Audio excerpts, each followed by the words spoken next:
Well, we have been watching the Dow this morning. Right now, the Dow is actually, after tumbling nearly 500 points yesterday, it's recovered this morning. Now, remember, we did pair some of the losses on the Dow yesterday. Investors were weighing, of course, these conflicting trade messages from the Trump administration. But again, we closed down 328 points yesterday. And taking a look at futures once again, we have a little bit of a better story right now. Futures are looking a little bit better in the pre-market. There we go. Down only 1 point. Let's bring in Jonathan Hoenig, hedge fund manager at capitalistpig.com. And we've also got PwC partner Mitch Roschelle joining us. Good morning to you both, gentlemen. Good morning, Cheryl. Thank you. Great to be with you. Great to be with you, too. Jonathan, you know, all of this tit for tat. I mean, you know, the investors had been seemingly patient with the rhetoric regards to the tariffs on the Chinese. But now the rhetoric has stepped up with this new plan we expect to see later this week, which, of course, will really stop Chinese companies from investing in U.S. companies.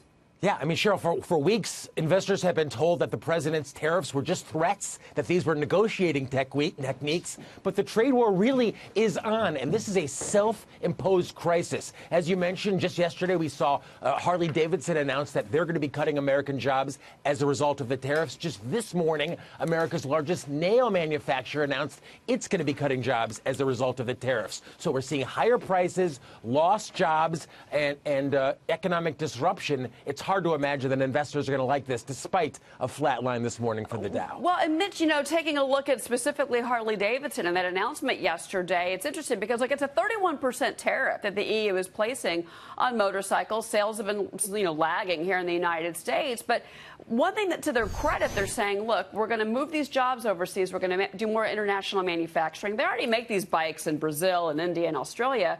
But they're not going to pass on that extra $2,200 to their customers. So they really are making an effort, and the president didn't seem to acknowledge that last night. Cheryl, what's interesting about some of these retaliatory tariffs is they're very specific in terms of what constituents they're going after. So when they're going after middle America, they're going after red states, they're going after the ag business. I think they're very targeted, they're very specific, and they're trying to get political pressure back on the administration to sort of back off of some of the tariff rhetoric.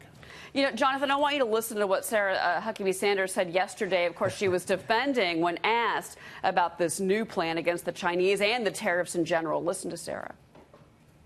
The president's trade and economic policies have been a huge benefit to the American economy, and this includes the creation of over 300,000 manufacturing jobs. Unemployment is at 3.8%, the lowest since 2000, and manufacturing confidence is at historic highs. Okay, so she's saying the economy's great, so don't worry about it.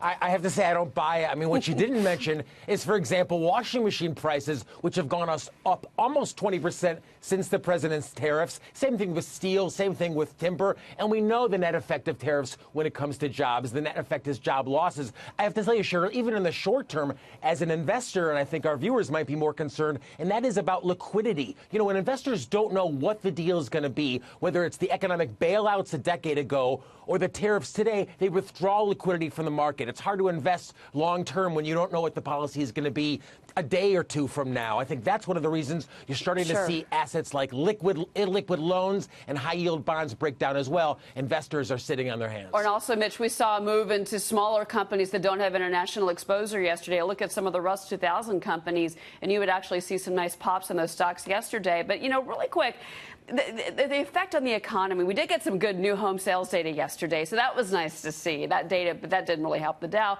But at the same time, whether it's orange juice or blue jeans or bourbon, I mean, these are all American-made products, American companies that are all probably in the second quarter reporting, third quarter season, going to tell us we've got a problem with exports. That's right. And the thing to remember, too, is the Fed has been very hyper-focused on inflation. And if we start driving up the cost in the supply chain by putting tariffs on some of these things, that's going to be inflationary. So you remember, it wasn't just a few months ago when the inflation number ticked up and the market freaked out and sold off. So inflation is going to be something we're going to look at very closely as the months go on. Absolutely. Jonathan was just talking about the cost of a washing machine. Maybe just the tip of the iceberg, whether it's consumer goods or the earnings pictures that we're going to start to get from the second quarter. Jonathan, Mitch, guys, thank you very much. Appreciate it. You bet, Cheryl.